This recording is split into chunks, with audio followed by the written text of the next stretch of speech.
When you use private browsing, Safari won't remember your search history, the pages you visit, or your autofill information. To turn on private browsing in Safari, touch and hold the Tabs button. A menu appears and you can tap Private to open your most recent private tab, or tap New Private tab. When you turn on private browsing, the navigation buttons change from blue to white in dark mode, or from blue to black in the light appearance. You'll also see an explanation of private browsing at the top of the screen. Now you can visit a website without creating a browsing or search history in Safari.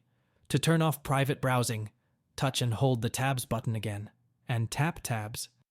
You can tell that you've turned off private browsing because the navigation buttons are blue again, and that's private browsing. See what else you can do in Safari by subscribing to the AIM Apple YouTube channel. Thank you.